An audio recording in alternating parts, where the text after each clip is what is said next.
Hey everybody, it's JJ and we're back again for another ASUS PC DIY hardware stream. Hopefully everybody is having a good start to the day, or maybe the afternoon, wherever you might be, or maybe it's a little bit later in the day. Regardless, thanks for joining us here on the ASUS PC DIY stream. Today we're going to be talking about a brand new, of course, chipset to be able to supplement the AM5 product launch. That's going to be, of course, with the latest generation AMD B series based chipsets, a follow-up to, of course, the prior generation B450 and B550, specifically with B650E as well as B650. So it has definitely been a packed number of days and really packed number of weeks in terms of a huge number of product launches. But today I'm excited to give you guys a little bit of a first look preview on these new mid-range series product offerings, where definitely while we're talking about a mid-range, just like the previous generation, really are going to be a great foundation that if you're looking to be able to build on the AM5 platform, take advantage of the latest generation Ryzen 7000 series CPUs that are of course based on that Zen 4 based microarchitecture, take advantage of things like DDR5, PCIe Gen 5 support, the latest generation USB 3.2 specification, and a lot more. These are going to be some great boards for you. So you guys already seen, of course, the thumbnail. You see that we've got Prime Series boards, we've got ROG Strix Series boards, we've got TUF Gaming Series motherboards, and we've got ProArt motherboards. So we're going to go ahead and dive into it and let you guys know what we got going on. So let's get ready to jump into it. Let's see who we have joining us. So we've got Hesh.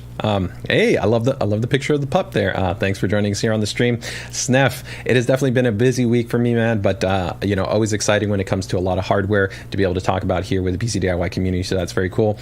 The one, the only Sue Min, fantastic. Always happy to have you here on the stream. Wow, we've got somebody joining us midnight, wherever you are, man. Thanks for keeping it and burning the midnight oil with us. Let's see, we've got Michael joining us as well. Let's see who else we've got in here.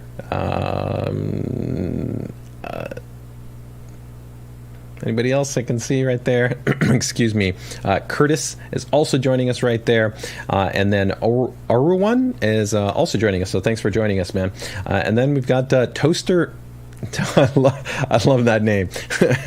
Toaster Media Group. I'm doing okay, man. It's been a long day for me. I actually I've had 3 webinars today, so I've had just a very small amount of sleep. But you know what? Let's get rocking and rolling. I don't want to keep it too long here, guys. So let's go ahead and jump straight into it, and we will give you guys a little bit of breakdown. So I think the first thing, just as a general recap, let's go ahead and quickly take a look at kind of understanding a little bit of the overall chipset, and kind of just getting a sense of where we are in relation to the rest of kind of the product launch, right?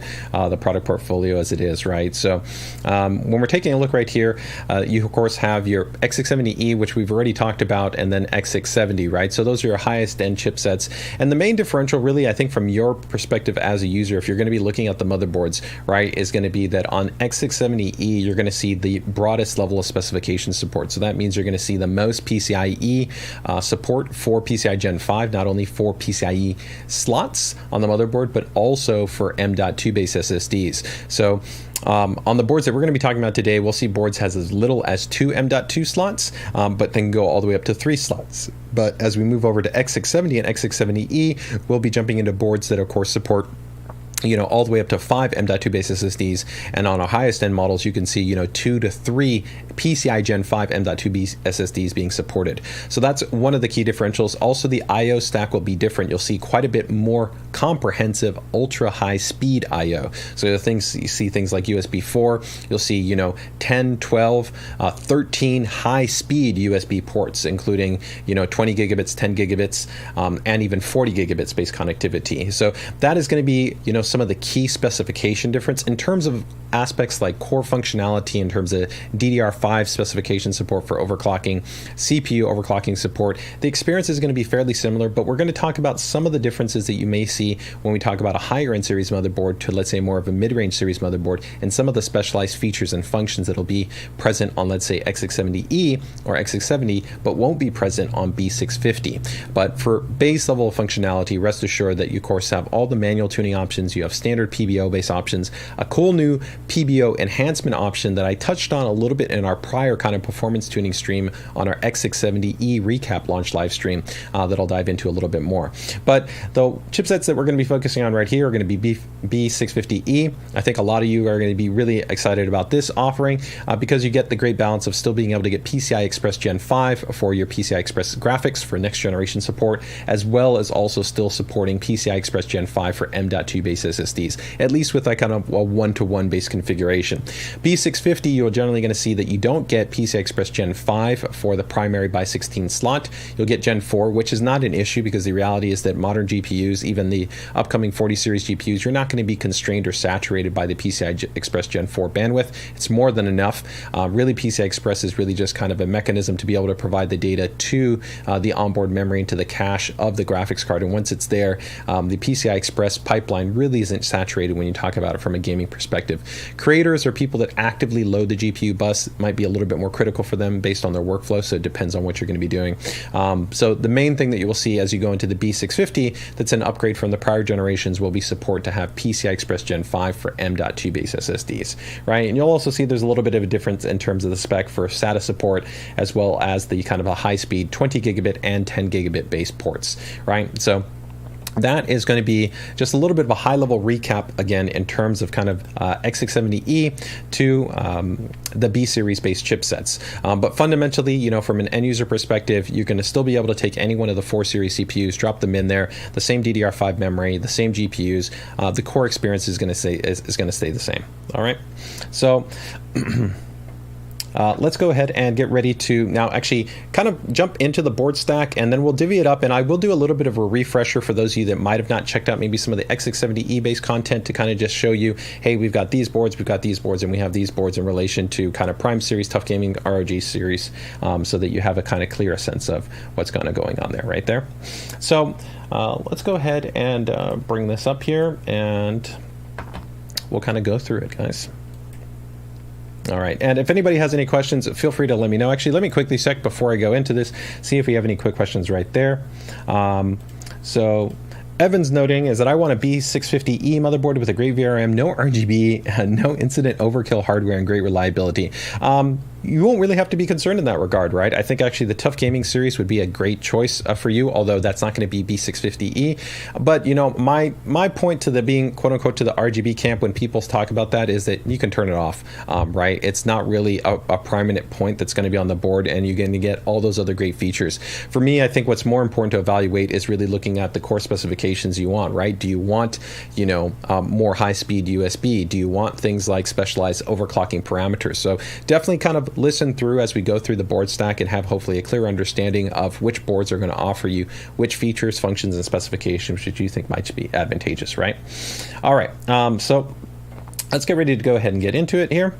So as I noted, guys, we're going to be talking about ROG Strix series, the TUF Gaming series, and the Prime series. So those are 3 series, but I will also actually be showing you the ProArt based motherboard. So technically we actually have 4 series to talk about in terms of the motherboard stack, okay?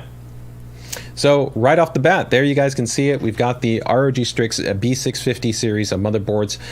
This is actually going to be accounting for B650E and B650. So you can see you've got B650E here on the dash E, then the dash F, the dash I, and the dash A. So I'm going to go ahead and break these down a little bit more clearly, help you kind of understand some of the key specifications and the design elements on the board. We're first going to go ahead and touch on the dash F, and then I'm going to pivot back to the dash E, just because I think that in this segment, the dash F is going to be even a more popular SKU than the dash E. But the dash E is definitely going to, I think, be popular for those that are looking for that little bit of a higher end specification and really want PCIe Gen 5 support, right, for graphics and for M.2 base SSD configurations. So let's first go ahead and take a closer look here at the dash F. But before we get there, just remember, again, we have first look previews, and we've got a deep dive where we did it in last week's stream where we covered at depth the X670E lineup as well as the X670 lineup. So again, this is going to follow the same kind of hierarchy. E is the highest end, followed by the F, then followed by the A, and then we have also the mini ITX. So very similar to the B650 series, right, where you pretty much are seeing the same exact series, an E, F, A, and then a dash I, right? So there's respectively a drop-down model for each one of these, okay? And then, of course, for those of you that are pretty much aware, we have the flagship series, which moves on there at the top, which all of the ROG Crosshair series are all X670E. There's no, excuse me, there's no X670 Crosshair series motherboard. So those are for those that want the best. I won't go into it unless somebody has any questions on kind of comparing something, but I don't think most people that are probably considering a B650 or B650E are going to be looking at a Crosshair, but this just helps you understand kind of the board stack, right? So let's go ahead and take a closer look here in terms of the dash F. So The first thing you're going to see if you compare this again to the prior generation is going to be quite a bit of a robust I/O stack on the board. So you've got 4, then you've got another 4, and then you have another 2. So that's already going to give you 10 ports, right? So again, 4, 8, 10, and then 12. So we've got one Type A port and we've got one Type C port right there. So that's 12 ports. That's a big upgrade compared to B450 and B550 base generation. One difference though, if let's say we were to compare this to, again, the X670E chipset, is you would be looking at quite a bit more high-speed ports. You have 4 USB 2 ports, and that's not necessarily a loss, right? I think the total number of ports is still extremely valuable, because if you're plugging in different things like peripherals, like, you know, your keyboard, your mice, even many cameras, things along those lines, you know, printer, they're all going to be using USB 2. They don't benefit from having necessarily a high-speed base port, and you still have lots of high speed because you have a 20 gigabits port right here, right? Excuse me, a 10 gigabits port, you have a 20 gigabits port, and then you've got 5 gigabits ports, right? So you still have quite a bit of high-speed base connectivity, and that 20 gigabits port that's here, keep in mind that essentially that's equal to 4 of these ports. If you were to put like a USB-C hub on there, you could go ahead and drop that down to essentially having 5 5 gigabit USB ports, right?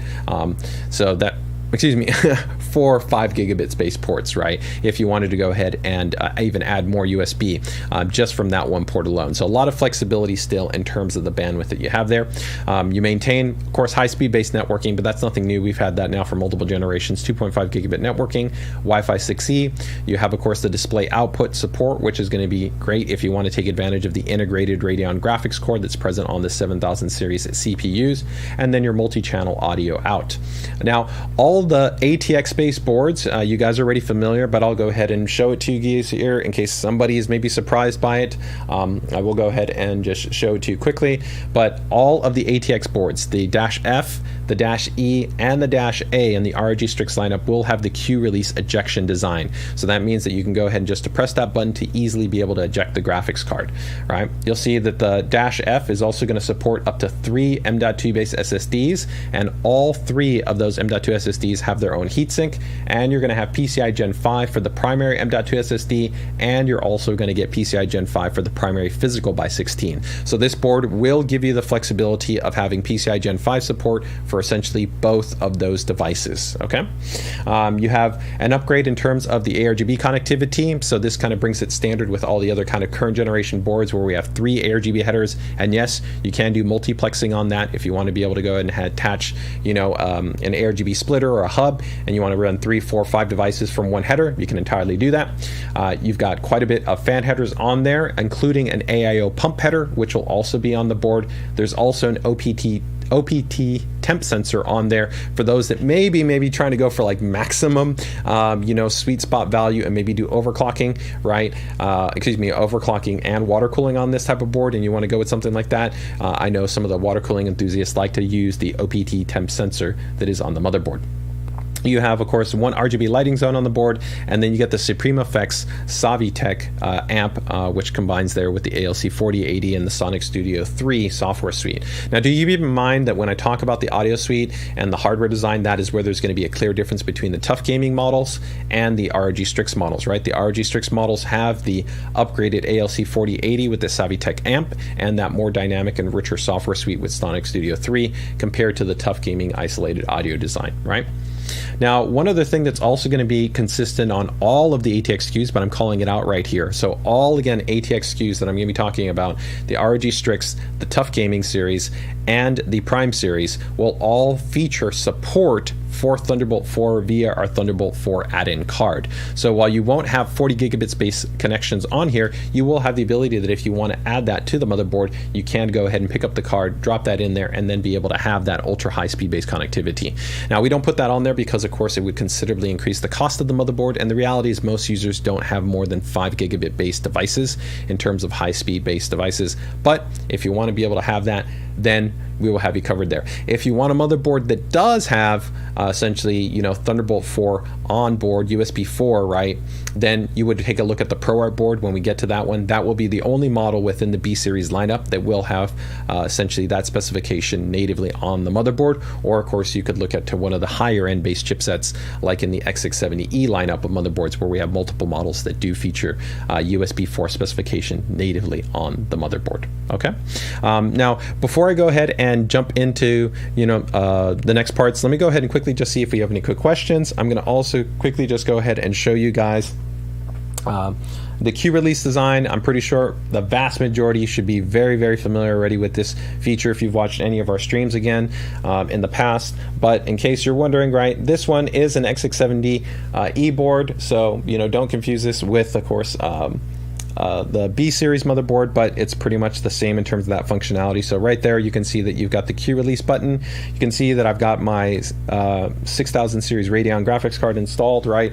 And so if I wanted to go ahead and remove this card, right, and I hold it down and I attempt to pull the graphics card out, it's locked into place. It'd be kind of hard to be able to access that. I just go ahead and depress that button and I can pull the graphics card out, right? So it's a very straightforward process if I want to be able to go ahead and remove the graphics card. Really straightforward, right? So again, keep in mind that in terms of that feature is going to be present on all of the ATX-based boards. So the -A, the -E, and the -F. Okay, let's go ahead and quickly go ahead and take a look and see if we got any good questions before we keep dropping about some of the features. Around what is the pricing, the release date? Make sure to keep it tuned. We'll have more information in the not too distant future regarding that. So just not too much more, but can't give you any of that specific information. Just make sure to keep it tuned shortly. Keep in mind, this is just a first look preview. This is not a launch embargo stream, okay?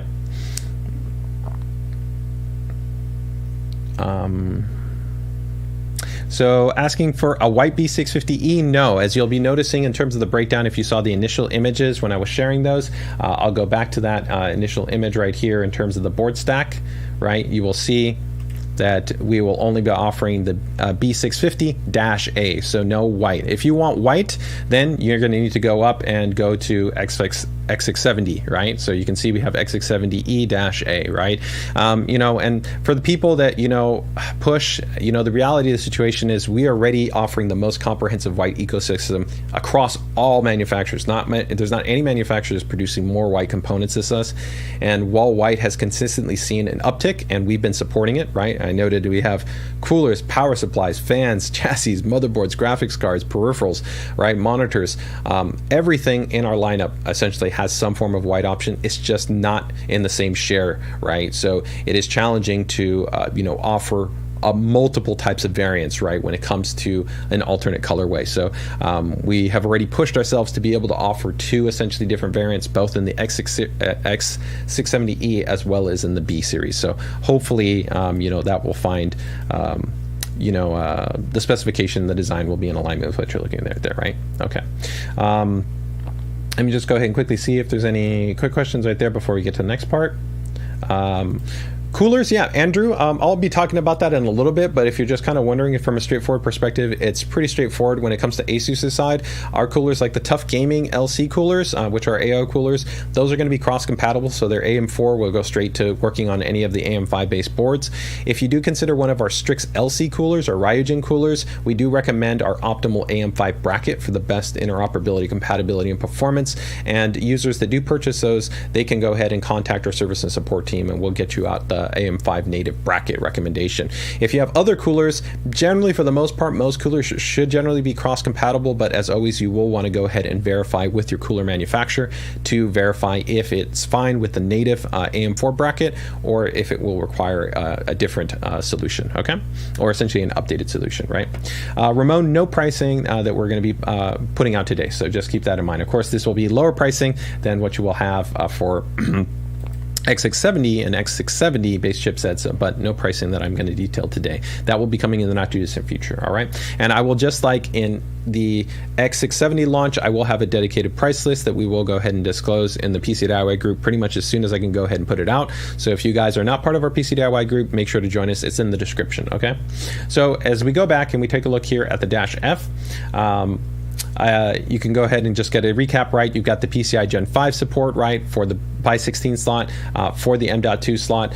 These are teamed power stages. Again, you don't have to be concerned in terms of the power delivery. It's a very performant power stage design. You can feel comfortable and confident. Stock or overclocked PBO dynamic OC switcher, not on this model, but on the -E model, right?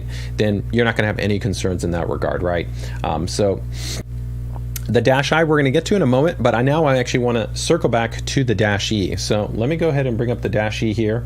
And I don't have a full little spec breakdown on that one, but I have all the core specifications to go ahead and note to you there on that model, right?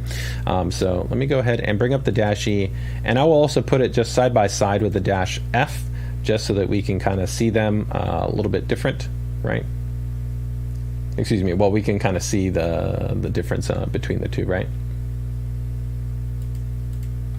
Okay, so on this side, right, we've got the Dash E, and here we have the Dash F. Don't worry about the sizing. The sizing looks a little bit off in terms of just the overall dimensions. But the Dash E, of course, is the higher end SKU. Kind of one of the ways you can tell a little bit right off the bat is at the top, you'll see the dual EPS 8-pin power connectors. I didn't note this on the Dash F, but again, all the ATX-based models that we're going to be talking about, and actually even the mini ITX, they all feature our ProCool power connectors, which means these are thicker pins, which means that they have a higher level of current handling. So again, they're even rated for a higher degree of performance than you would have for a traditional EPS connector. So again, there's no concerns in that regard. You really would actually be fine with a single one right here, but just to be able to provide better thermal balancing and load balancing, we actually have essentially supplemented the EPS power connectors. So that's why you do see them. So some people do ask, do I run one or do I run both? Ideally, most power supplies that are quality power supplies that have been designed really in the last 5 years should generally have usually 2 EPS power connectors, and we would always recommend that both of the EPS power connectors be present. So what are going to be some of the key differences? Well, you'll actually see this a little bit side by side when we're taking a look here at the Dash E. The Dash E will show you kind of almost immediately right here compared to this model, where you'll notice there's a by 16, there's a by 16, but here's another by 16, and here you'll see there's actually a by 1 by 1, and then this is a physical by 16, but it's actually a by 4. And this is because this board will actually support a by 8 and by 8 configuration. So you essentially have more PCIe expansion support. Now, even if you didn't go for a GPU-based setup, but maybe you had like a water-cooled card and you threw that in there, and then you had this card in there, you could still add in something like our Hyper M.2 expansion card and then be able to run 4 more M.2 SSDs from one slot, right? And that's on top of the actual M.2 SSDs that you would already have on the motherboard. So that's kind of where you're going to see some of the specification difference. Take, for instance, like on the Dash E versus on the Dash F, right? And I'll get a little bit more into some of the other differences here, but let me just bring up this board by itself. But the Dash E also will have more features in terms of the overclocking support. So we're going to be talking about some of the overclocking functionality specifically, but the Dash E and the Dash I are going to have dynamic OC switcher, and they'll also have our Core Flex technology. So those are going to be 2 tuning parameters that allow you to go ahead and get more from Zen 4 series processors. So if you're kind of a tweaker and tuner, want to be able to maximize performance, then that is maybe something that would push you towards considering the Dash E versus the Dash F. Now, all of them will be able to support PBO as well as curve optimization, and our feature that's called PBO enhancement, which I'll be showing you a little bit more of in a little bit. But specifically, if you're interested in Core Flex, or specifically if you're interested in dynamic OC switcher, that's going to be on the Dash E and that's going to be on the Dash I. Okay, so let me go ahead and give me 1 second here and bring this up here quickly. Okay. And I'm going to go ahead and double check here in a moment if we have any questions just on that the Dash E versus the Dash I. So the other differential will be also that the Dash E is going to be supporting 2 M.2 base SSDs that will be PCIe Gen 5. So the total support will be a little bit higher end, where you're going to have actually 4 M.2 base SSDs that will be on the Dash E. So I'm going to go ahead and bring that image back up again right here. So on the Dash E, again, the big upgrade here compared to the Dash F, right, is the dual PCI Express Gen 5 here, 1 M.2 SSD, 2 M.2 SSDs, and then 3, and then 4. So a total of 4 M.2 SSDs, and then 2 of those will be PCI Express Gen 5. You're also going to have, just like we noted on the Dash F, the Q release, internal USB Type-C, legacy USB 3 that's also on there. You get the debug code, which is also an upgrade that'll be on there, a little bit more fan connectivity in terms of the actual chassis fan header that'll be on there, the dynamic OC switcher, as well as the Core Flex technology. And also the I/O configuration will be a little bit more robust on the actual Dash E as well. So let me go ahead and see. I actually think I can bring up the spec table for that one. So give me 1 moment here. Yeah. All right, so here I can kind of put that side by side here.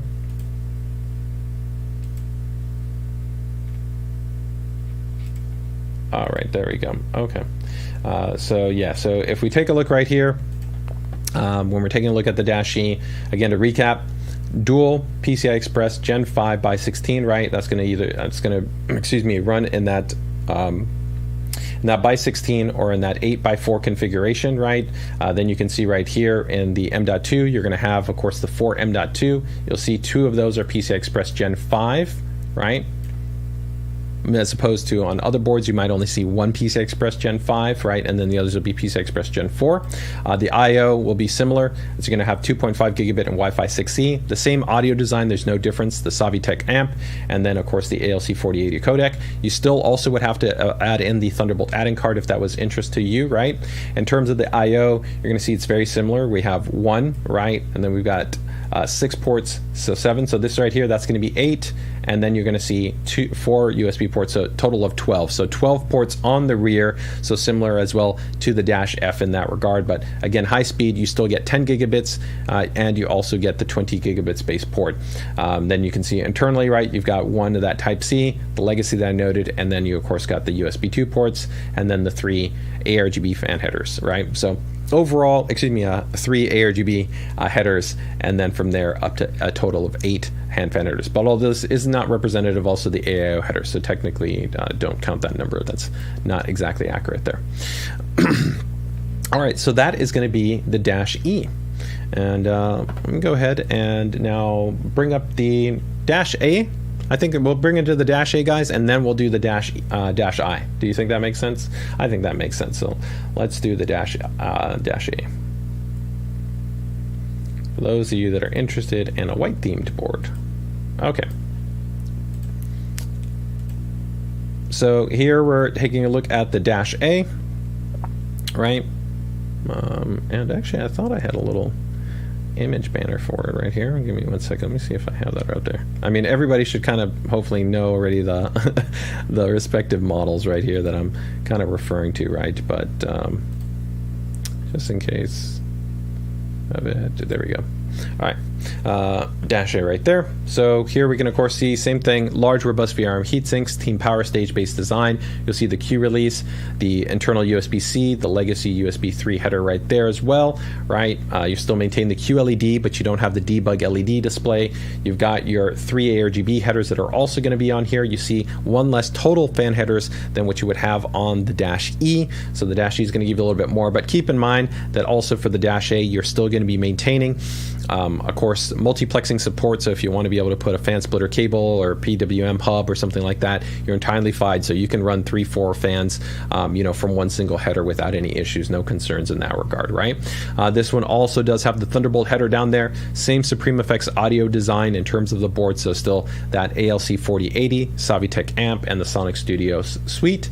You'll see that the networking specifications the same 2.5 gigabit with Wi-Fi 6E as well, but the main difference here is going to be in the PCIe and in the storage, right? So when we take a look right here in terms of the PCIe, that primary is going to be PCI Express Gen 4, not PCI Express Gen 5. So again, PCI Express Gen 4, while the Dash F and the Dash E will both give you PCI Express Gen 5, right?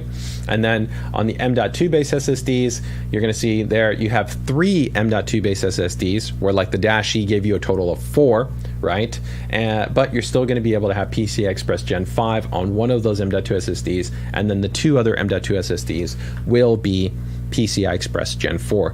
And all of these will maintain kind of hallmarks that now we've kind of come to known for, which include things like our Q-Latch design, which if you haven't seen it, is just a simple, easy way to be able to install your M.2 SSD. If there's anybody in the stream that hasn't seen it, let me know and I can demo it for you quickly. It's very easy, but I think probably most of you are aware of that it's just an easy tool-free design where you can just angle in the drive, turn the latch, and it locks into place. The only screws that you have to account for are just going to be the captive screws right here when you are removing the M.2 SSD heatsink, right? So very, very straightforward. So that takes care of the Dash A. So let's go ahead and take a look at the Dash I. All right, so here we go. We got the Dash I. Give me 1 second here. Actually, I do have the deck for this one, so we can go over to the deck for the Dash I. So this will be the mini ITX, which I think this is probably going to be one of the most popular mini ITX-based boards. I think this actually probably will be more popular than the X670E, just because you still get a lot of the great features and functionality, and you get more standardized kind of specification support. While it is not the X670E, you still get a lot of great specifications. So let's go ahead and take a look here. So on the Dash I, you're going to see that you've got 4 ports right there. You've got 2 ports right there, right? And then you've got 2 more ports right there. So a total of 8 ports on the rear of this base board. You can see that you got 20 gigabits and you have 10 gigabits, still 2.5 gig networking, Wi-Fi 6E. You have the USB BIOS flashback button. You have the flex key, which keep in mind the flex key can be used for different functions, including like a safe mode function, like a safe boot, which is very similar to kind of like a clear CMOS, but you don't clear out all the other values. You can just essentially default to safe frequency parameters to get yourself back up and running. The ProCool power connectors, a high performance teamed VRM design that's going to be on here in terms of the power stages. Nice robust VRM heatsink. There is a VRM assist fan that is present on this model, so it is directly underneath here. Okay, and then in terms of your PCIe and M.2, you have 2 M.2 SSDs that are supported on this model, and that is going to include 1 PCIe Gen 5, 1 PCIe Gen 4, and then that PCI Express slot is going to be PCI Express Gen 5. For the audio design will also be the ALC 4080 and the Savitech amp, right, along with the Sonic Studio 3 software suite. You get the internal USB 3.2 Gen 2 type connectivity on there, so that's going to be a nice high-speed base connection. It is not going to be as fast though as what you would see on the Dash I from the X670E based chipset. You'll also see that this one does not include like the optional like daughter board that we would have, right, that's on the higher end card. So you can see here you have like one internal USB header. You don't have some of that supplemental headers that you would have on the Dash I on the higher end side, but you still get robust connectivity, and you can still of course split out the AirGB and the fan headers that are going to be on here as well. So overall, that takes care of us on the Dash I. So before I get into some of the kind of the generalized kind of OC-centric design points that we're going to have on here, let me go ahead and just see if we have any questions so far now that we've gone ahead and covered the initial ROG Strix lineup. So again, we talked about 4 boards, right, with the Dash E, the Dash F, the Dash A, and the Dash I, right? So we did cover all of those boards. So again, as a general recap, that is going to be these set of boards right here. And if you have any questions, let me know. If not, like I said, we're going to get a little bit into the performance tuning. So again, Dash E is the highest end SKU, then we move into the Dash F, then the Dash A, and then the Dash I. All right, let me quickly see here. Any quick questions? So VRMs, you're going to have, I already like showed you here, if we go back, right, if we use the Dash I as an example, right, this is going to be a 10+2 power stage based design, high performance in terms of the amperage output, high quality capacitors, inductors. Again, holistically, there's no concern that you even have to be remotely bothered by. If you want to put a 7950X in here, put it in there, put a 7900X, put a 7700X, it's not going to be a factor. The VRM is not going to be the limiting factor in any regard. You can really be confident in terms of the stability and reliability. There's sometimes, I think, an overt focus on just power stage numbers. We've talked about that in depth, I think in prior streams, where we did go ahead and break down every single power stage component on, take for instance, X670E, but here I really just don't think it's that relevant, not because the designs aren't performant, just because the reality is it's not going to be a limiting factor in this regard, right? Same thing if we take a look at the Dash F, Dash A, it's a 12+2, and again, these are teamed power stage configurations, which means that we're taking 2 of the power stages and essentially having them operate together to be able to have higher performance in terms of the transient response, which is really critical for the way that the architecture is designed for being able to kind of boost dynamically from low clock states to higher clock states, and especially with the high number of cores that you have within these CPUs. So again, you can feel very comfortable and confident in terms of the overall VRM topology and the overall design. And again, it's not just the components, right? It really is the PCB design, it's the actual PWM controller, the auto rules that define actually how we control the VRM, the VRM actually implementation in terms of load balancing, even the auto rules that we implement within the UEFI firmware. The way I kind of always try to break this down is you could talk all day long about a car's engine, and you could say it's got 1,000 horsepower engine, and if it has horrible transmission, if it has really poor tires, it doesn't have a good driver, it doesn't have good body to weight ratio, that car is going to be an absolutely horrible driving experience, because it's not just that one component, it's all the other components harmoniously working together to be able to provide a specific experience, right? But with that,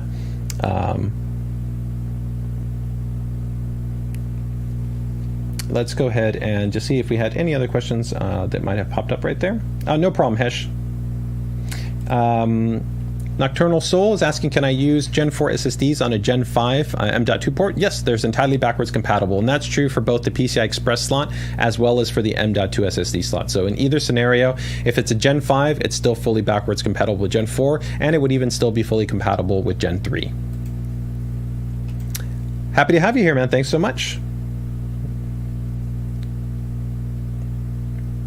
Hardline DK, I don't have all the specifics in regards to the VRM assessed operating parameters, so if you want, make sure to go ahead and tag me in the PC DIY group, but I will cover that definitely in the complete kind of launch live stream, where we'll also be talking about performance metrics. Currently, performance expectations are still under embargo in terms of running CPUs on B650, so we can't disclose that kind of full information, but I will definitely provide that information, because I know that there are some users that very much want to know exactly how the fan works, when it's going to be working, aspects of control and different things along those lines. So don't worry, you can definitely tag me and I'll do my best to make sure that you have that information. Okay.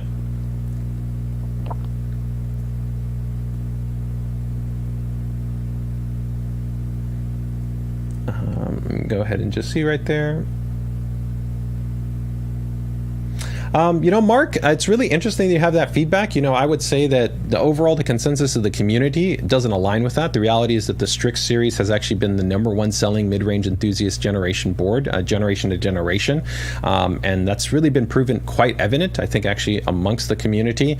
Within the PC DIY experience, there's a lot of variables that can lead people to have different experiences. If you have something that you're specifically wondering about in terms of a feature, a function, a level of functionality that you might be wondering about, I'm more than welcome your feedback. Feel free. You can go ahead and email me at pcdiy@asus.com or tag me in the PC DIY group. We have a community there of over 35,000 members that you'll find many people actually running those Strix series boards with no issues and a great experience. So again, I welcome your feedback if you have any, and if you have any questions, feel free to go ahead and let me know. With that, let's go ahead and talk a bit more about some of the OC-centric aspects right here that are going to differentiate, some of the boards between one model to another. So everybody's aware right now that AMD, of course, on AM5 has, of course, introduced a new DDR5 specification, right, in terms of profiling, overclocking profiles with Expo. We'll, of course, fully support Expo. If you guys want to already get some insight on this, we already did the full live stream last week on X670E, where we demoed actually kind of running through the DDR5 kind of consideration, and we'll have an actually upcoming stream that will even dive deeper into some more DDR5 insights and some details in that. So if you guys are interested, make sure to go ahead and keep it tuned.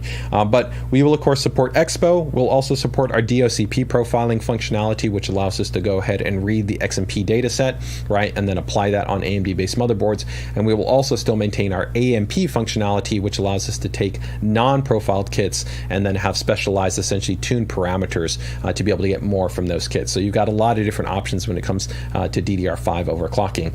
And I think actually a really important point that we'd like to continue to be able to advocate for is the fact that we are the #1 DRAM validated partner. If you take a look at Intel's XMP data validation table, which while there's the Expo profile memory that's coming to market right now, if we take a look at XMP, which has existed for years, for DDR4 and for DDR5, ASUS is the #1 validated motherboard manufacturer.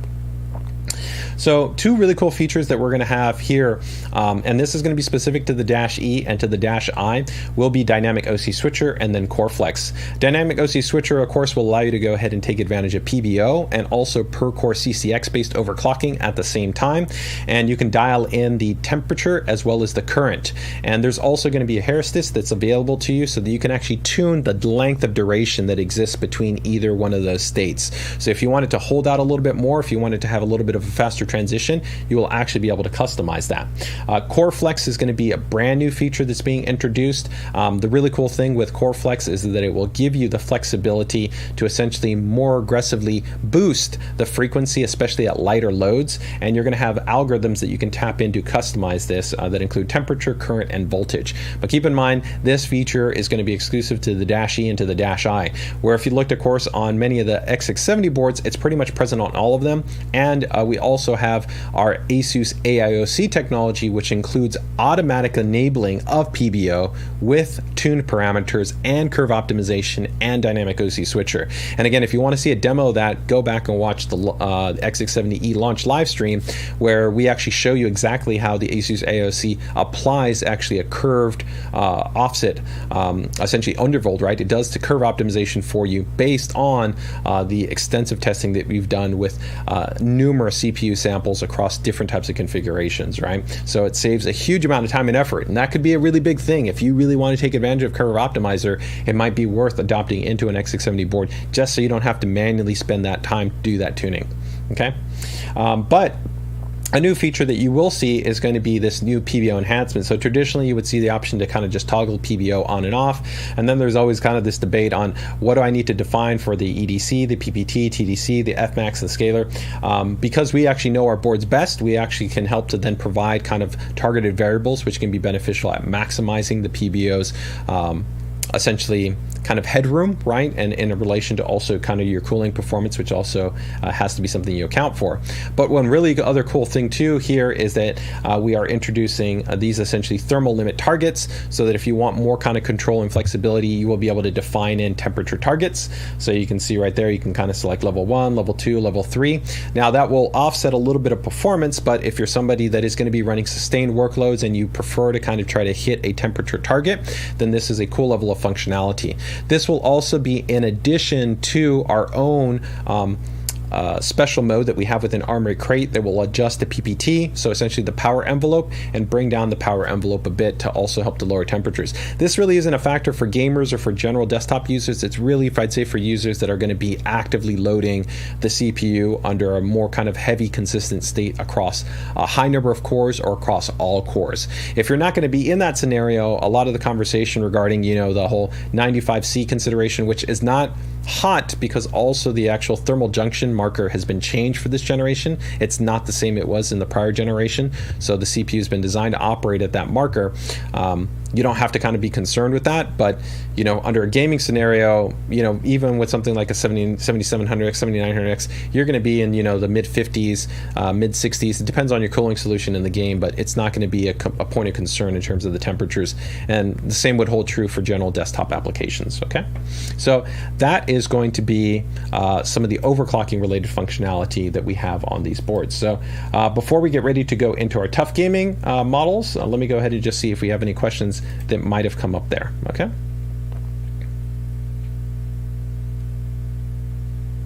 Bagel Master is asking about pricing. I don't have any pricing to disclose to you yet. Like I said, this is just a first look preview. In the not too distant future, you'll see a formal post and information in our PC DIY group, which is linked in the description, that will have the price table once we can go ahead and release it to channel embargo. Okay, so make sure to go ahead and keep tuned for that. Okay. David Lawrence is saying X670 was way out there. Actually, it wasn't out there. You know, I know that some people think the pricing, I think it depends on what board you're looking at, right? When you take a look at the board lineup for us, right, our X670 lineup started at, I believe, $269, right, and then goes up to $1,000. It depends on the motherboard, right? But $269 for me for the specification support is actually a very strong value.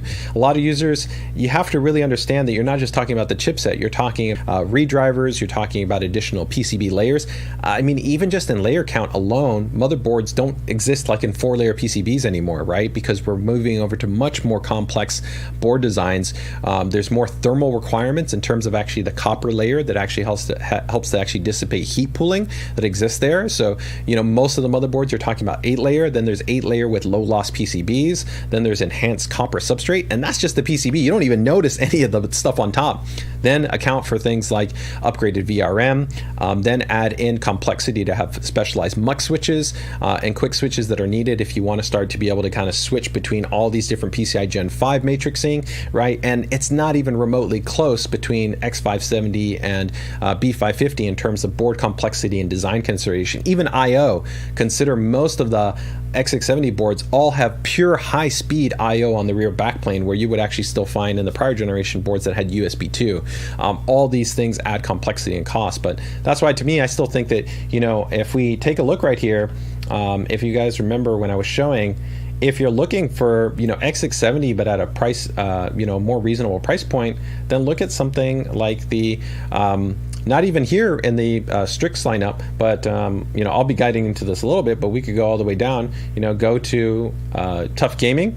The TUF Gaming SKUs are actually quite reasonably priced. I think here you're looking at about the mid 300s, still very well spec'd, but if you wanted to even go lower than that, then go down to the Prime. And we have two great models right here with the X670P and the X670P Wi-Fi, right? Pricing actually I think is quite reasonable depending on the spec that you're looking for, right? So it all just depends on what you're looking for there. But let's get ready to go into TUF Gaming here, guys. All right, so on TUF Gaming, it's going to be pretty straightforward. It's pretty much 4 boards, but it's really kind of like 2 boards. And the reason why I say it's 4 boards, but really 2 boards, is because we pretty much have the same exact board, and the main difference is just that there's going to be one with Wi-Fi, and then there won't be one without Wi-Fi. So you can see right here, you've got the TUF Gaming B650 Plus, and then you've got the TUF Gaming B650-PLUS-WiFi, and then the same thing for the Micro ATX, right? So here we are introducing Micro ATX based SKUs. So if you want to drop this into something like our AP201 chassis, which I think would look great, it's a great option. And here, the TUF Gaming Series, it's a great foundation where you don't have a lot of the more specialized niche features and functions that are on maybe the ROG Strix boards, like even more premium audio or even more high-spec I/O, you know, or things like the Dynamic OC switcher, right, or the CoreFlex, but you still have a great board that's going to give you all the core specifications, stable and reliable, good VRM design, good power topology, you know, ASUS UEFI, and you still get, you know, nice upgrades, right? It still comes with the isolated audio design. It still has the DTS audio suite. It still has packet priority software for, you know, the Wi-Fi and for the LAN. So it's not like you're shorting on anything. It just tends to be that it's coming with a more kind of streamlined package that's focused towards users that might not need kind of all those specialized kind of features or functions, right? So let's go ahead and also give you that quick reminder that we do have similarly, same thing, the X670E versions that are available for the TUF Gaming lineup. And here we're going to take a look at the B650-PLUS-WiFi. So on this model, you'll see large, robust VRM heatsinks. I love the ID design for this generation. I think it looks really, really good. You know, it's predominantly pretty much monochrome, a little bit of the TUF Gaming accent color on there. In terms of the rear I/O, you're going to see a little bit of a drop down, right, compared to the ROG Strix. So you've got 2, 4, 6, right? So again, that's going to give you a total of 8, right? So 2, 4, excuse me, and another 2 right there. So that's going to be a total of 8 rear ports, which is still quite solid. Keep in mind, these are going to be USB 2. And then you also still maintain your 20 gigabits that's on there, and then you still also have your 10 gigabits. So you still have quite a bit of flexibility in terms of high-speed storage, high-speed storage connectivity, and also similarly, just like I talked about with the ROG Strix, the USB hub if you wanted to break things out. 2.5 gigabit, Wi-Fi 6, and Bluetooth. Keep in mind this is Wi-Fi 6, not Wi-Fi 6E, but also to fully maximize and benefit from Wi-Fi 6E, you would need a Wi-Fi 6E router, okay? You'll also notice here on this model, it's no PCI Express Gen 5 for the graphics card slot because we are talking about B650, but you do get PCI Express Gen 5 for the M.2 SSD, right? And here you're going to have 3 M.2 SSDs that are supported. So 1 right here, and then 2 right here, and then all of them have M.2 SSD based heatsinks. You have the TUF Gaming isolated audio design with the DTS audio suite, 3 RGB headers, the Thunderbolt header that's also on here, AIO pump header, and QLED that is also on the board. So overall, still a really nice solid foundation and still a very performant based VRM. Again, 12+2 power stage based design on this model. Okay. And let me go ahead and just show you a little bit of the closer shot specifically for the TUF Gaming model here.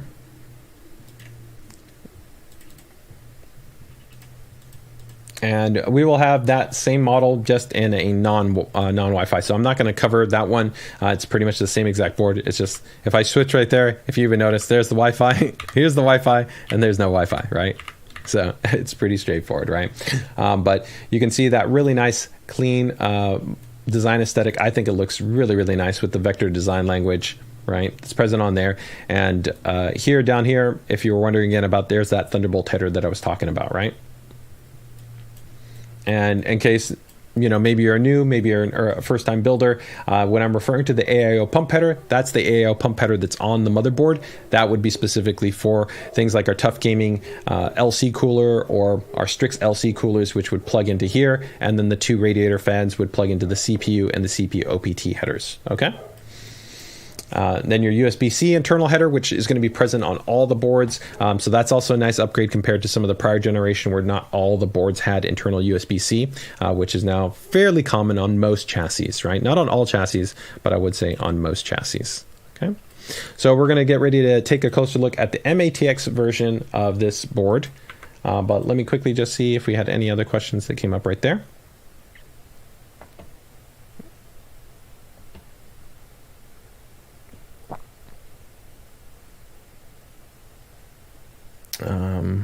Marcus is saying, as no onboard RGB, there is actually a very small little RGB lighting accent that's on the board, but pretty much for the most part, the TUF Gaming board is effectively a non-RGB based board. It's very, very minimal. I wouldn't worry about it there.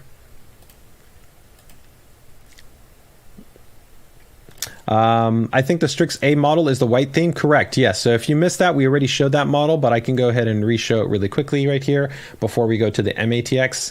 So again, if somebody's maybe joining us and you didn't see it before, let's go ahead and go back here. The ROG Strix, right? We already covered these a little bit earlier in the stream, but there's the E, there's the F, there's the dash I, and then there is the dash A, and the dash A would be the white, and we have the dash A in both the B series and then also in the X series, right? And then we'll also be talking about the Prime series, which also is in white, but we haven't gotten to the Prime series yet.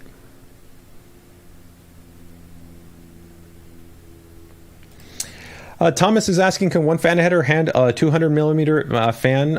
Yes, I do believe. I'd have to double check on the amperage rating, right? But I don't believe they actually exceed 1 amp, so 12 watts in terms of power. So there shouldn't be any issues. Generally, the only fans that would exceed the power that would be supported by a chassis fan header would generally be like extremely, almost industrial related fans. So some of these would be like very specialized, like ultra high speed Delta fans, where you're talking like over 3,500 RPM. 4,000 RPM. They're really, really fast. They're very heavy. They're quite demanding.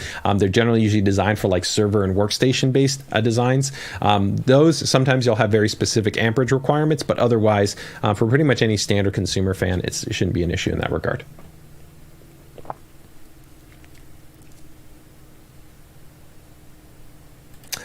Hey, Mr. Matt Lee, fantastic to have you here. Love the VRM design on these, very tough. Also oozing with modern styling and bold lines. Should be a solid aesthetic for stealth build. I 100% agree with you. And if you guys haven't checked out any of Matt Lee's awesome builds, check out his Instagram. He's built with quite a number of our actually ASUS series boards and does a great job to be able to show you just how great I think the wide range of our boards can look in terms of their overall design aesthetic. Okay.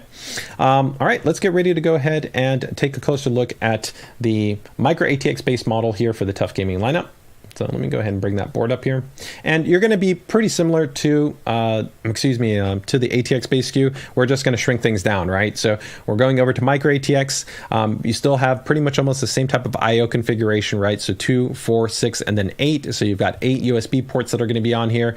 You still are going to get 20 gigabits and 10 gigabits that are going to be on there, and a 5 gigabit space port. You still have the display out, Wi-Fi 6 and 2.5 gig LAN that's on there, USB BIOS flashback, a large robust VRM heatsinks along with the Team Power Stage design, which is still a 12+2 configuration. Again, stable and reliable, have no issues whether you want to do per core CCX, if you want to do PBO, you're going to be fine. These also still feature the advanced ProCool power connections, which are going to be the solid pin connectors, which have a higher level of amperage handling compared to a non-solid pin based design. And you also increase the actual load handling performance because we actually have dual EPS connectors that are on this board. 3 ARGB headers also on this board, and you're also still going to get USB-C internally on this one, and then dual M.2 based SSDs, including Gen 5, and just like the ATX one, PCI Express Gen 4 for the physical by 16 slot, but 2 M.2 SSD heatsinks that are going to be on there to get you covered on that micro ATX side. So I think this is a really nice option. Again, also if you're going to go for kind of an mATX based build, but you still don't really kind of want to drop down on really kind of any key specification, I think this is a well-rounded option. And then you still also have the TUF Gaming isolated audio design on this board as well. All right, so that is going to be the mATX TUF Gaming board. So next up, we're going to go, and I think we'll do ProArt last, guys. So I'm going to talk about the ProArt last because there's only one model in the ProArt. So I think from here, we're going to go into the Prime series. And again, if there's any questions, feel free and let me know. All right, so taking a look here at the Prime series, you can see that we've got a couple of different models, right? I didn't include one of them right in there. There's actually technically a micro ATX, which is also an AX. It's pretty much the same version. There's one that has essentially AX-based Wi-Fi, and then there's one that actually has an AC-based Wi-Fi an AX-based Wi-Fi implementation, and then one that, of course, doesn't have any Wi-Fi implementation on it, and then we have the ATX-based SKU. So, but these are the primary three that we're going to focus in on right here. So we're going to take a closer look here at the B650 Plus. So of course, this will be part of the entire Prime series. So again, we do have higher end alternate versions of the Prime series if you're also looking for a white themed board. I absolutely love this one right here. This is the space themed X670E Pro. And then we have the Dash P Wi-Fi, which I think is maybe the sleeper for a really, really strong value build, really solid set of core specifications. All right, so on the B650 Plus, the main thing here that you're really dropping down on is you're still getting actually pretty solid I/O in terms of the board. So you're still going to have 8 ports that'll be on the rear. The main difference is you just won't have 20 gigabits that'll be on there, but you're still going to get 10 gigabits and 5 gigabit space connectivity that will be on there. You still have the option to be able to add in Wi-Fi if you want through the actual Key M.2 slot right there, and you still also get 2.5 gigabit networking on board. Still get good VRM heatsinks that are going to be on here. Solid power delivery design implementation, the ProCool power connector that's also going to be here, USB-C internal on this one. This one still also supports Thunderbolt, and you also get a flexible M.2 heatsink. And what we mean by that is that you can actually move this to either position and it would fit on the board. So this is definitely going to be the most aggressively priced in terms of the ATX-based lineup. But if you're somebody that just wants to be able to put together a system, what's maybe something like a 7600 or 7700X, you're going to run it stock. You're just looking for something that's going to be fast, solid, stable, reliable. Maybe you're not gaming. Maybe you're building for general productivity, desktop use, or maybe you're doing a little bit of advanced productivity, maybe some photography, but you don't need to jump all the way into the ProArt. This could be a great option for you with the B650 Plus board, okay? And just like what we talked about with TUF Gaming, again, the main thing you're going to be dropping down here in terms of kind of that higher end spec support is going to be that no PCI Express Gen 5 for the primary by 16 graphics, only just PCI Express Gen 4, but you still do get PCI Express Gen 5 for the M.2 based SSD support on this model. Okay, so that is going to be the Prime B650 Plus. Let's quickly see if we just have any questions right there. And do keep in mind, just like we talked about on all of this one right here, I'm going to go ahead and get close into the shot here for reference for you guys. But all of the motherboards, again, all of the ATX-based motherboards, if you are interested in adding the Thunderbolt add-in card, they all do feature the Thunderbolt add-in header. So if we go ahead and get close right here and we get all the way down to the bottom of the board, you're going to see right there it says the TB header. So that will be an option right there if you do want to enable essentially 40 gigabit space bandwidth. Just add in the Thunderbolt header, enable that option within the UEFI, and you're going to be good to go. Okay. Bagel Master, when a price is announced, stay tuned in the not too distant future. You should be seeing that in a little bit. Hey, DePoets, man, happy to have you here, man. Thanks so much for joining us here on the stream, man. Nisco is asking when we're going to see the specifications listed on the site. We already do have our EdgeUp article, so that's at edgeup.asus.com, which has most of the key specifications. But in terms of the product page, you'll be seeing that in the not too distant future. So just make sure to keep it tuned right there, okay? Do you guys offer an ATX board with PCIe 5? Yeah, of course. We've talked already about a few of those. So again, I will go ahead and just quickly recap that before we go into the ProArt board. Excuse me. I'll touch on one of the mATX offerings on the Prime series. But again, if we go back just to the very beginning here, the higher end B650, like on the ROG Strix here, you're going to get PCIe Gen 5 that is going to be on these boards, right? So on the Dash E, on the Dash F, of course on the Dash I, and also here on the Dash A. So these are pretty much all going to give them to you. And then of course on the higher end SKUs, you will get the PCIe Gen 5 for both M.2 SSD and for PCI Express. But keep in mind right now, it is not a limiting factor in any respect. Even with the highest performing GPUs that are on the market, you can't saturate currently PCI Express Gen 4. There's a lot of focus always, I think, on bandwidth and even kind of a perspective in future proofing. But if you kind of understand the way that GPUs work in terms of the data that's passed through to the cache and to the VRAM, it's not a maintained kind of consistent level of sustained transfer. Once that information is actually shuttled over into the cache and into the VRAM, it's pretty much then actively stored within the card. And so the actual saturation requirement is quite low for PCI Express. This is the reason why even if you actually do testing and you take a look at actually people that have evaluated even like PCI Express Gen 3 to PCI Express Gen 4, the saturation wall isn't even really present there. That's why you can drop things like you could go to PCI Express Gen 4 by 8 on a 3090 Ti and it's not effectively saturating any type of restricted level of performance. The only scenarios that we internally see that that's a factor that some users have to evaluate would be maybe people that are working in AI acceleration or GPU compute where they're running sustained workloads across the PCI bus to the card. But especially for gaming and for general usage, it's not a concern at all. Okay. All right. So I think with that, let's go ahead and if you got questions, feel free to go ahead and drop them in there. We're going to go ahead and check out the Prime mATX, and then we're lastly going to go ahead and take a look at the Creator board. And then if you've got any other questions that anybody might have, I'll definitely go ahead and jump into those as well. So with the M.2 Wi-Fi right here, this is going to be, definitely a very basic board, but I think still a great option right here for those that, again, are looking for something that's going to be turnkey. I think this is going to really be in line for somebody that's going to maybe even be considering running kind of these eco modes. They want something that's going to give them good fast speed I/O, take advantage of maybe the eco mode, like I said. Maybe they're even going to be utilizing the integrated graphics that's offered by the graphics core, right, which is now in Ryzen 7000 series processors, right? Maybe they're looking to build like a SAN NAS type box, maybe a VM box. You don't necessarily always have to target everything from a gaming perspective, right? And that's also part of the kind of the value proposition with Prime is that we do target these boards for a broad set of users. It's not just gamers. It could be everybody from creators to coders to general productivity, science and simulation, photography, architecture. There's a lot of different types of use cases, right? In terms of the actual I/O right there, 4 ports, 2 ports, and then 8 ports, right? And again, the delineation right here is we've got 10 gigabit ports, 5 gigabit ports, and then USB 2 ports, 2.5 gig networking, Wi-Fi 6 that also includes Bluetooth, and of course you get your HDMI and DP that's on there. PCI Express Gen 4, you are going to have, of course, 2 M.2 slots that will be on this board, and one of them will still maintain PCI Express Gen 5 M.2 based SSDs, right? And I would assume that while this board doesn't, of course, come with M.2 heatsinks, most of the generally high-performing drives that you're going to buy in the market will come with an M.2 SSD heatsink, and you would definitely want to go ahead and run that on the board to be able to ensure that it maintains the best performance, especially if you're benchmarking the drive.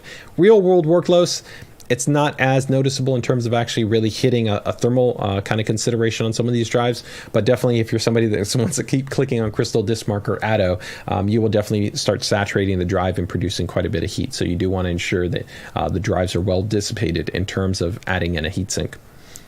Okay, so that is going to be the Prime series. So last but not least, we're going to get ready to touch on here the ProArt series. And the ProArt series is one of my favorite series of motherboards right here. So it's going to be only one board within the lineup. So let me go ahead and bring up the image here for this guy. It's a fantastic looking motherboard. Also go ahead and bring up the specification for this one. And this one, if you guys remember when I also did talk about it, this will be the only board within the lineup that also natively comes with high-speed base connectivity in terms of USB 4, right? So if you are looking for kind of a richer level of connection support, right, USB 4 Thunderbolt, then this is going to be the board for you. All right, let me go ahead and get this up here. Okay, perfect. All right, guys. So here you can see we've got the Creator board. Looks fantastic, right? The Creator board maintain really the kind of the design aesthetic that we've had now for multiple generations.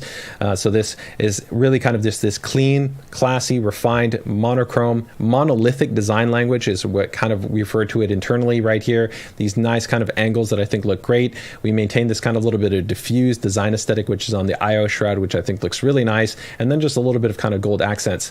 But really where the ProArt series are going to be special is going to be in their IO, because of course the intended focus is going to be for prosumers, professionals, people that are maybe doing photography, animation, architecture, generally doing some type of creation or production workflow, right? And so you'll see right here, you're going to have a good amount of connectivity, right, where you've got PCI Express two PCI Express Gen 4 by 16 right there, and you can see that this will actually run a little bit differently compared to some other ones, which didn't give you 8x8. They might have given you like 8x4. Right, in terms of kind of the layout mix. Here you can have, of course, either by 16 or you can have 8x8. You'll see that you have your storage support configuration, which you have 3 M.2 based SSDs that will be on this model, right? So you're going to have PCIe Gen 5 and then 2 PCI Express Gen 4. You'll have dual LAN that will be present on this board, right? 2.5 gigabit. And then you'll also have that Thunderbolt, right? USB 4 based connection, right? And then on the rear, you'll also, of course, actually not on the rear, but internally right here, this is the only board that has it, and this is normally something you would only see on our higher end boards, but you have the 20 gigabits internal USB Type-C, and that 6-pin right there is the auxiliary PCI power, which is designed for 60 watts charging, specifically Quick Charge 4+. So if you want to fast charge something like a Zenfone 9, you know, an ROG Phone 6, Zephyrus G14 laptop, right, then you could go ahead and use this front port to do a 60 watt fast charging for that type of device.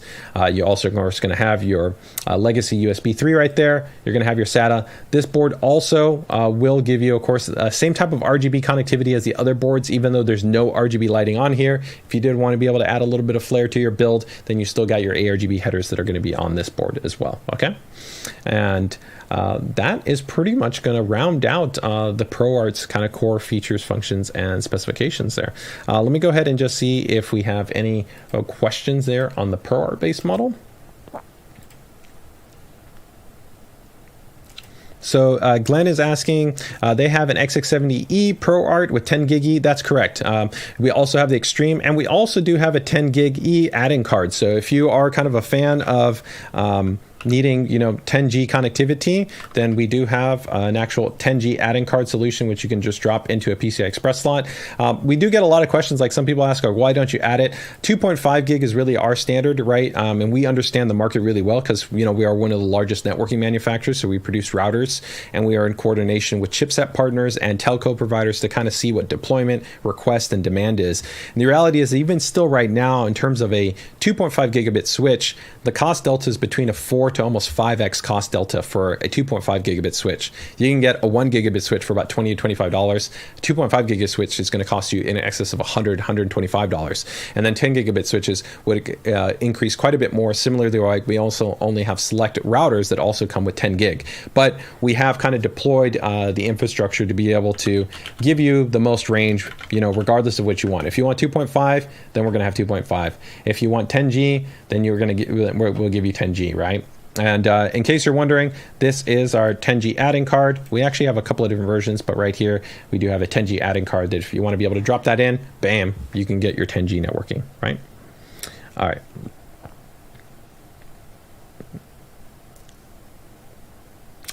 Are both of the M.2? Colin is asking for the slots. Those are both going to be actually on the front there, okay? Austin, I just covered the actual IO specifications on there, but I can go ahead and bring them up one more time for you. So let me go ahead and bring up the IO spec right there for the ProArt. The main thing I would say is going to be the value on the ProArt is if you are looking specifically for a dual LAN, which that board has 2.5 gigabit and 1 gigabit, and then also if you're going to be looking for USB 4. If not, then if you're just looking for a high number of USB ports, then one of the ROG Strix models would probably be the better option for you in that regard, right? So here is going to be the core specification, for the ProArt. Let's head over here to the ProArt.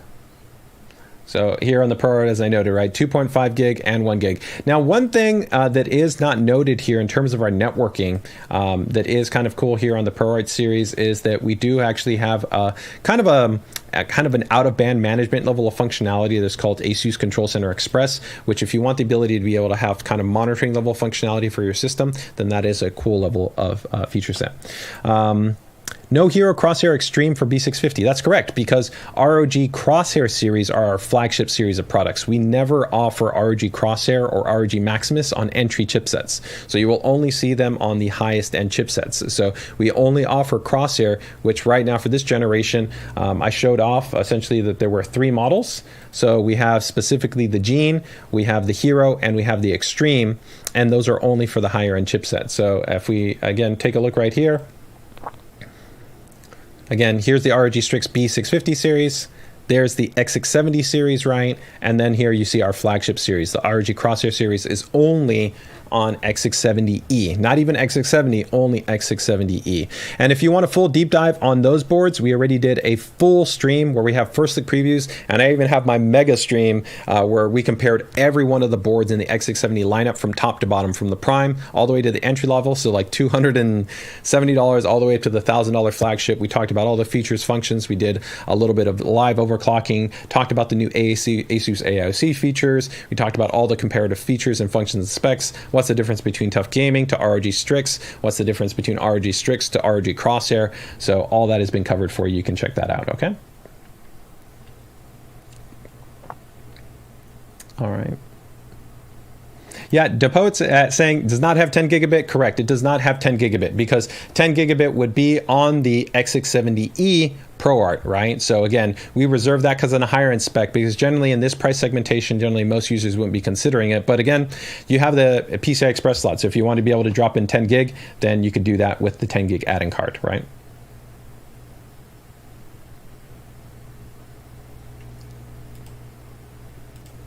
All right, so I think that overall pretty much I think covers it. So I'm just going to go ahead and check to see if we have any other kind of questions that have come up there. Let me go ahead and just bring that up there. And again, just because I see some people wondering like a ProArt without that, right? Again, it all comes down to the positioning of the chipset and the feature set, right? So I'm going to go ahead and just show you right here. If I was to show you the ProArt Creator on the X670 chipset, right? Here is the ProArt X670. So here you'll see, one, the board looks even kind of higher end because there's even more M.2 based SSD heatsinks. And you'll see the I/O is, of course, also higher end here, right? And the main reason why, and a lot of people and even some media aren't really correctly kind of, I think, communicating this, is that when we're talking about X670E, we're not even talking about one chipset. The big difference of why X670E is so special and why it affords you so many PCI Express lanes to be able to have so much permutations in terms of the number of PCI Express slots and even M.2 to be able to support multiple PCI Express physical by 16 slots, right, as well as also M.2 slots and even a lot of I/O, is because you actually have 2 chipsets that are on the motherboard. So if you remove actually a large heatsink on the motherboard, you would actually find a chipset here and then another chipset right here. And here on this board, you'll see on the ProArt, right, you're going to get 40 gigabits, 20 gigabits. All of these are 10 gigabits and 10G and 2.5G and Wi-Fi 6E, right? And dual PCI Express Gen 5 for the primary by 16 slots that are on this motherboard. Plus, this board also will support multiple PCI Express Gen 5 M.2 based SSDs. So that's the thing. But you know, some people, you know, they don't understand the cost difference in terms of the complexity that you do here, because even in terms of just PCI Express Gen 5 alone, you, like I said, the complexity of not only the PCB layer, the redrivers, the trace layout, the topology, all the componentry it goes into, it's a significantly more costly and a complicated type of design to be able to implement that type of spec support. So if you really do need 10G, you need all that, then you need to step up to the higher end chipset, right? You can't get every feature and function as you drop down to kind of more entry-based offerings, right? All right, so let's go ahead and just check right there. ITX, we did cover the ITX-based boards, man, but I'll go ahead and I'll just bring those up for you right there because we're just going to end it out. I'll give it about 5 minutes here for just general Q&A, so if anybody has any other questions on anything, then feel free and let me know, and I'll definitely go ahead and jump into that. But let me go ahead and show you the ITX-based board. And we have two of them, right? There's also a little bit of difference between the Dash I on the X670E versus, of course, the B650E. So here is the B650E. One of the big differences, of course, is going to be the I/O that will be on the board, right? Where the X670E has 40 gigabits. The X670E also has the Hive, which is the external audio solution, which actually gives you PBO. It gives you diagnostic LEDs. It gives you a USB pass-through for 10 gigabits, right? It gives you volume control. It has an ESS, it has an ESS Saber DAC that's in there along with an ALC audio codec, right? Where this one actually has the ALC audio codec and the SavvyTech amp built on board. But I think this is a great balance right here. If you're looking for mini ITX, this is probably going to work for the vast majority of people. The X670E is really for the enthusiasts that really kind of want that next level set of specifications on there. And I think especially they want the 40 gigabits on the motherboard.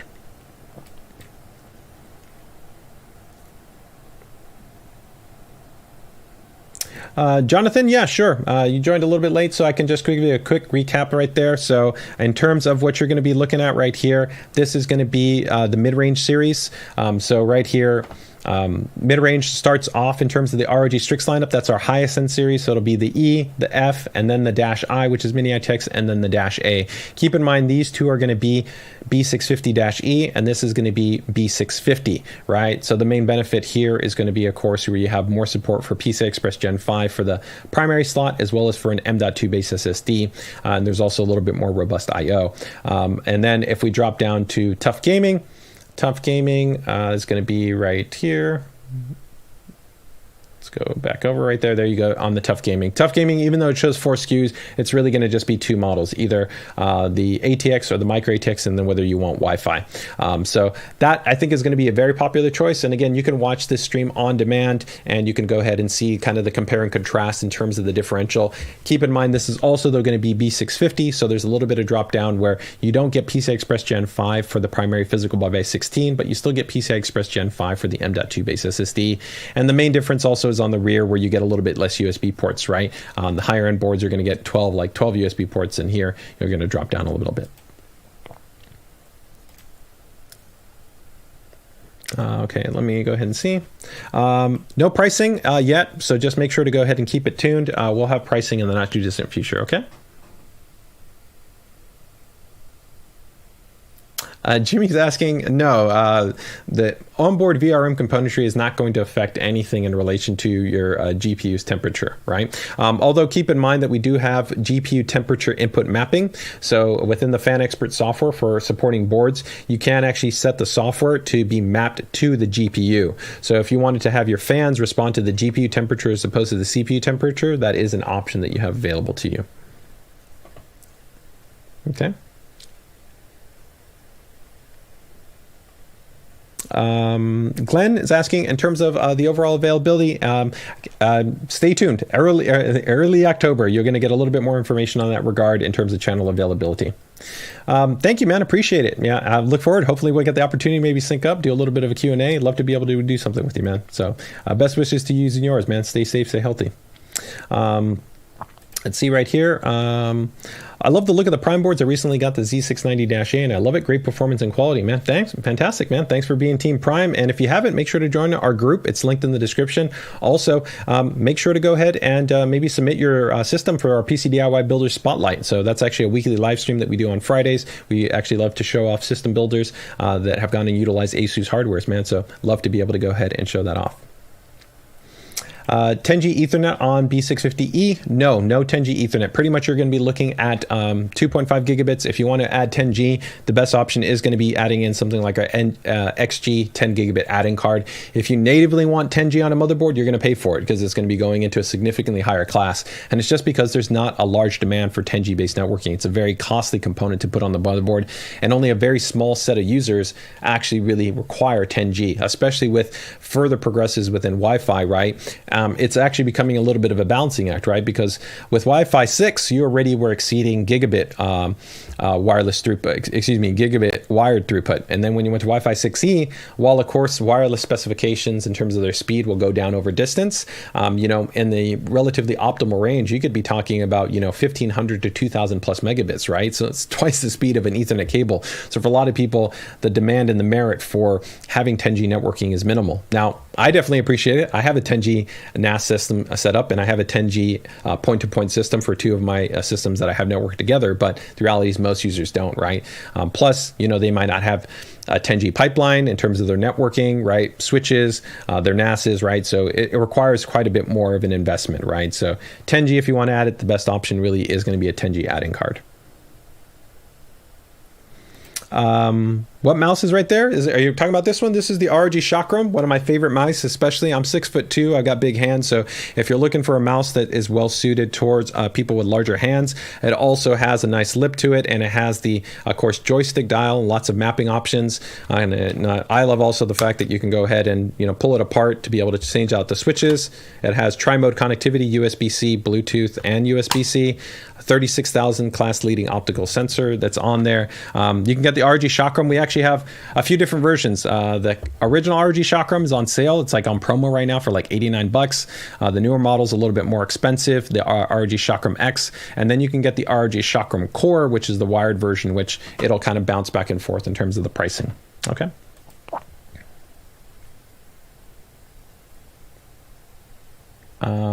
Antenna expansion, you don't need to worry about it. Any type of antenna expansion, the antennas already come included for the wireless. I would also recommend that if you do consider changing the antenna, be cautionary when you do that, because the antennas that we do include are already optimally matched in terms of not only being a dual band rated antenna, but they also actually have a specific dB rating, which is designed in conjunction with the actual wireless controller that's put on the board. Sometimes some users will end up going and getting different type of antenna, and it might not be a dual band antenna, or it might be a different dBi rating, or they'll actually sometimes get shorter antennas, and because they're actually going closer to a system, they can actually sometimes be prone to a little bit more of RF-based interference, or sometimes EMI-based interference. So just keep that in mind if you go about considering changing the antennas, okay?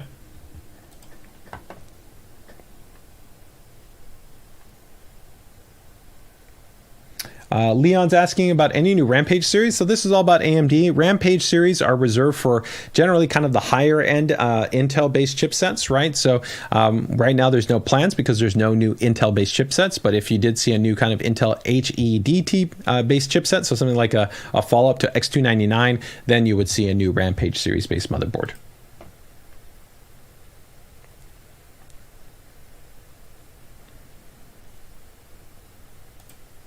I have an ASUS TUF Gaming X570 Plus-WiFi, and it has a lot of overclocking options. Yeah, it's a great board, very solid. A lot of people really like the TUF Gaming Plus and the Pro models. They were really popular for the AM4 segment, so we definitely feel that for this generation, the TUF Gaming, not only the X670, but also in the B650 are going to be very popular boards, kind of hitting that sweet spot, I think, for a lot of users in terms of not going into a very high price point, but still giving you kind of all the core features that you're looking for, and of course, the core level functionality and good reliability, whether you want to run stock or overclocked.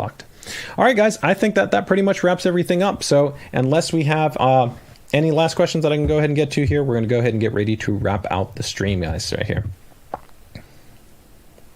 Matt's throwing out the ROG Scope RX is crazy good. Getting my hands on the Flare 2 Animate this week. That's a sweet keyboard. Yeah, the RX, that's a really interesting thing. I'll love to see what your feedback is, Matt, because the ROG Strix Scope RX uses our optical switches, which are entirely different type of switches, right? They have actually an X stabilizer, and the X stabilizer really gives you a great experience in terms of having really nice key field that's consistent. For somebody that types a lot, the big thing that I will notice is that you don't get a lot of keycap wobble and what's called force deviation, which on a center pointed stem, you'll actually notice a lot of wiggle on a keycap, and that's inherent to any kind of center pointed stem.